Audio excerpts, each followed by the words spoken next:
अरे दोस्तों, याद है ना वांडा पेट्रोंस्की की कहानी? वो शांत सी लड़की जो हमेशा एक ही फीका नीला ड्रेस पहनती थी। वांडा, जिसने दावा किया था कि उसके पास 100 ड्रेसेस हैं, सब उसकी अलमारी में लटके हुए। द 100 ड्रेसेस के पहले भाग में हम वांडा से मिले, एक पोलिश लड़की जो सबसे अलग थी। पेगी और मैडी उसे बहुत चिढ़ाती थीं, खासकर उसके नाम और उसके फीके ड्रेस के बारे में। हमने देखा कि कैसे उनके शब्द जो उन्हें लगते थे मामूली से, वांडा के दिल को गहराई से चुभते थे। लगातार चिढ़ाने के बावजूद वांडा डटी रही। उसने कभी गुस्से से जवाब नहीं दिया, बल्कि उसने शांत गरिमा के साथ जवाब दिया, यह दावा करते हुए कि उसके पास 100 खूबसूरत ड्रेसेस हैं। इससे आग में घी का काम हुआ, जिससे एक ड्राइंग प्रतियोगिता हुई जहां वांडा की प्रतिभा चमक उठी, लेकिन एक कीमत पर। किसी को नहीं पता था कि वांडा का परिवार जल्द ही शहर छोड़ देगा, पीछे छोड़कर अपराध बोध की एक लहर और एक गहरी कमी का एहसास।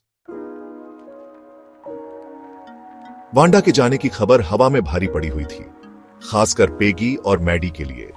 कभी भीड़ भाड़ वाला क्लासरूम वांडा की शांत उपस्थिति के बिना अजीब तरह से खाली लग रहा था। चिढ़ाना बंद हो गया था, लेकिन उसकी जगह एक गूंगा सन्नाटा छा गया था, एक खालीपन जो बहुत कुछ कह रहा था। पेगी, जो सबसे आगे रहकर चिढ़ाती थी, ने इसे नजरअंदाज करने की कोशिश की, लेकिन अपराध बोध उसे खाए जा रहा था। मैडी, हालांकि सीधे तौर पर चिढ़ाने में शामिल नहीं थी, पछतावे से भर गई कि उसने कुछ नहीं बोला। उन्हें यह एहसास हुआ कि उनके कार्यों उनके शब्दों के परिणाम होते हैं। उन्होंने वांडा को बहुत आहत किया था और अब वह चली गई थी। अपराध बोध और माफी मांगने की सख्त जरूरत से प्रेरित होकर पेगी और मैडी वांडा को ढूंढने के लिए एक सफर पर निकल पड़ी। उन्होंने उसके घर जाने का फैसला किया, इस उम्मीद में कि वे माफी मांगेंगी और अपने जमीर को साफ करेंगी। हालांकि उनकी यात्रा उन्हें एक जर्जर झोपड़ी तक ले गई, जो उनके आरामदायक घरों के बिल्कुल विपरीत थी। माफी की उनकी तलाश निराशा में बदल गई। वांडा और उसका परिवार अपने गरीब जीवन की हकीकत को पीछे छोड़कर चले गए थे। यह अनुभव पेगी और मैडी के लिए एक महत्वपूर्ण मोड़ था। इसने उन्हें अपने कार्यों के परिणामों और वांडा के जीवन की कठोर वास्तविकता का सामना करने के लिए मजबूर किया। जब पेगी और मैडी अपने किए पर सबसे ज्यादा दुखी थीं, तभी एक चिट्ठी आई। यह वांडा की तरफ से थी, लेकिन सीधे उन्हें संबोधित नहीं थी।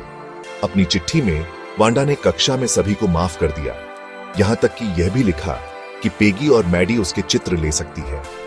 उसने खास तौर पर नीले ड्रेस का चित्र मैडी को दिया। यह चिट्ठी कहानी में एक मोड़ थी। इसने वांडा की असाधारण क्षमाशीलता को दिखाया। यह पेगी और मैडी के लिए भी एक चेतावनी थी। उन्होंने वांडा के दर्द की गहराई और उनकी क्रूरता के प्रभाव को महसूस किया। यह चिट्ठी सिर्फ एक माफी नहीं थी, यह एक सीख थी। भाग 5, द 100 ड्रेसेस, सहानुभूति और दयालुता की विरासत। द 100 ड्रेसेस सिर्फ एक बच्चों की किताब नहीं है। यह सहानुभूति, साहस और हमारे कार्यों के गहरे प्रभाव के बारे में एक शक्तिशाली कहानी है।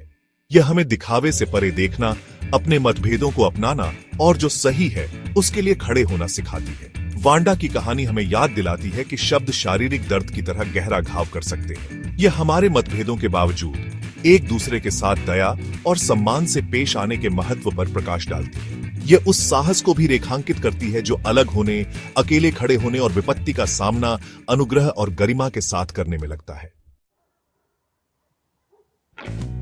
भाग 6, क्या हम और कुछ कर सकते थे? क्या आप कभी मैडी की जगह रहे हैं, अन्याय होते हुए देखा है लेकिन चुप रहे हैं? पेगी को जज करना आसान है, जो बुली करती थी, लेकिन मैडी के चुप रहने के बारे में क्या? उसकी चुप्पी ने उसे बदमाशी में शामिल बना दिया। कहानी हमसे हमारे अपने व्यवहार की जांच करने के लिए कहती है। क्या हम कभी दर्शक रहे हैं, क्रूरता देखी है और चुप रहना चुना है? द 100 ड्रेसेस हमें याद दिलाता है कि अन्याय के खिलाफ बोलने की हमारी जिम्मेदारी है। चुप्पी केवल बुली को सशक्त बनाती है और दर्द के चक्र को कायम रखती है। भाग 7, खड़े होने की ताकत। क्या होता अगर मैडी बोलती? क्या होता अगर उसने पेगी से कह दिया होता कि रुक जाओ, तुम्हारे शब्द चुभते हैं? एक आवाज फर्क ला सकती है। किसी बुली के खिलाफ खड़ा होना कभी आसान नहीं होता, लेकिन यह हमेशा सही काम होता। रास्ते से हटकर चलने, सही के लिए खड़े होने के लिए साहस चाहिए, तब भी जब यह असहज हो। द 100 ड्रेसेस हमें याद दिलाता है कि हम सबकी एक आवाज है और हमारी आवाज मायने रखती है। दयालुता, सहानुभूति और साहस चुनकर हमारे पास बदमाशी को रोकने की शक्ति है। भाग 8, क्षमा देने और पाने के लिए एक उपहार। वांडा का क्षमा करने का कार्य एक शक्तिशाली अनुस्मारक है कि क्रोध और नाराजगी को थामे रहने से केवल हमें ही अधिक चोट पहुंचती है। पेगी और मैडी को माफ करना उनके कार्यों को सही ठहराना नहीं था, यह खुद को क्रोध के बोझ से मुक्त करने के बारे में था। क्षमा एक ऐसा उपहार है जो हम खुद को उतना ही देते हैं जितना हम दूसरों को देते हैं। यह हमें आगे बढ़ने, ठीक होने और शांति पाने की अनुमति देता है। भाग 9, आप क्या चुनेंगे? द 100 ड्रेसेस एक कालातीत कहानी है जो सभी उम्र के पाठकों के साथ प्रतिध्वनित होती रहती है। यह शब्दों की शक्ति, सहानुभूति के महत्व और मानवीय रिश्तों की जटिलताओं के बारे में एक कहानी है। जैसा कि आप वांडा पेट्रोन्स्की की कहानी पर विचार करते हैं, खुद से पूछें, आप क्या चुनाव करेंगे? क्या आप एक दर्शक बनेंगे या आप जो सही है उसके लिए खड़े होंगे? क्या आप दयालुता चुनेंगे या क्रूरता? हम हर दिन जो चुनाव करते हैं वे हमारे आसपास की दुनिया को आकार देते हैं। चलो समझदारी से चुनें।